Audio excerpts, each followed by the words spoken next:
From champagne flutes to bespoke seating, the Veuve Clicquot Yellow by Design Showcase was an opportunity for local designers to create pieces that celebrated the art of drinking champagne. The showcase gave artists the freedom to define what they thought the ultimate champagne drinking experience should be. It's about launching the international design platform in South Africa. And this platform is about collaborating with international designers, which Clicquot has, what Clicquot has done since years now, with famous international designers such as Karim Rashid, as Tom Dixon or Andre Putman. And you are actually sitting down in this love seat, which is for us, and that's the key mission of the brand, is really to develop a champagne ritual and to communicate to our consumers and to give them the opportunity to live specific experience when they are drinking champagne. So it's all about intimacy, it's all about celebration, and this love seat, it's about romanticism as well. Established over 200 years ago, Veuve Clicquot is a premium French champagne brand whose distinct canary yellow label has become a firm favorite of the well-heeled and aspirant consumer. Retailing in South Africa for about 600 Rand per bottle, Veuve Clicquot prides itself with excellence and the use of fine ingredients. So what is very key for Veuve Clicquot is to be consistent through the time, and to keep this motto, which was the inspiration from the beginning, which is only one quality, the finest. Which means that the quality is the quality through the innovation, the packaging innovation, the quality through the wine, and the consistency of the style and of the wine through the different decades. And it's what is the basis and the foundation of the brand. As a brand positioned in the highly competitive, fast-paced, high-end consumer market, the need for brand innovation and social relevance is imperative. Through a successful collaboration with European artists, the Yellow by Design Showcase became a unique way to promote an established product with cutting-edge design. For the South African artists who participated in the collective, it was an opportunity to create bespoke pieces that would hopefully be seen by a wider global audience. For Johannesburg-based artist Christina Breyer, the sheer vibrancy and colour of the Veuve Clicquot label provided the perfect starting point for her creation. I just feel the colour yellow, their specific colour, is so African. From the African sun to the African flowers and the African beadwork, and just it is a really African colour for me, so I love the colour.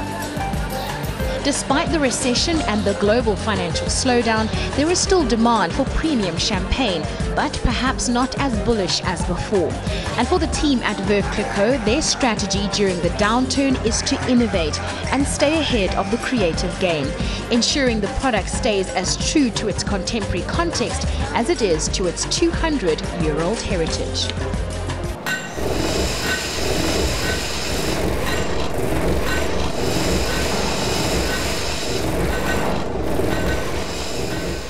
Jeremy, I think Talia summed it up at the end there, where the marketing manager of Veuve Clicquot was mentioning consistency even during these hard times. And I guess that's key. And you need to be innovative in order to stay relevant in these hard times. Well, you're using all the right words. Consistency, relevant. You've got to keep the traction of the brand. And this is where it's interesting that they're coming up to probably the busiest time of the year, doing something from a marketing perspective which allows them to stand out from the crowd, getting this sort of exposure. All their competitors are going to hate them for it. They're also trying to take ownership of a colour, which is very clever. They're also keeping the brand youthful and young. After all, a brand that's over 200 years old has a problem of resonating with younger people. And this is one of the big problems of whiskey, brandy, etc., that you think of them as an old person's drink. Whereas Coke, you can see, is lots of fun, innovative, creative. The positioning is superb. And not compromising on their brand at all. No, they're maintaining the values, because this is where, you know, the values of a brand are like the values of a person. Those values shouldn't change very much. You might add or embellish them, and as you go through different stages of life, they might evolve, but you have to have a consistent DNA. What I think they did pretty well here is to create touch points, specifically for a luxury brand. They're going from, you know, traditional above the line to a more one-on-one, a personal experience. And isn't that what they're selling really, is the experience of drinking champagne? Well, we talk of a brand often being like a friendship, a relationship. Yes. And the more intimate you can make that relationship, the better. And that's what they're doing, you're absolutely right. And this is where a brand is a total experience, all the touch points. A brand is not just a trademark.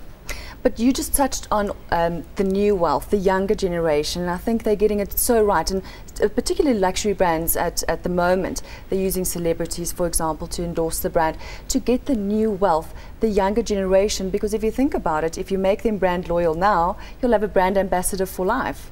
What do you agree with that?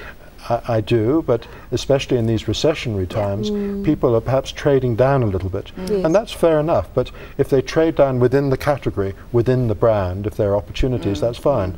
After all, Veuve Clicquot comes very expensively, but then if it's not vintage, more affordable. And that's what they want you to do. Their big thing is drink Veuve Clicquot. But Jeremy, this is not, one can say this is not new really. It's becoming more of a trend, wouldn't you agree?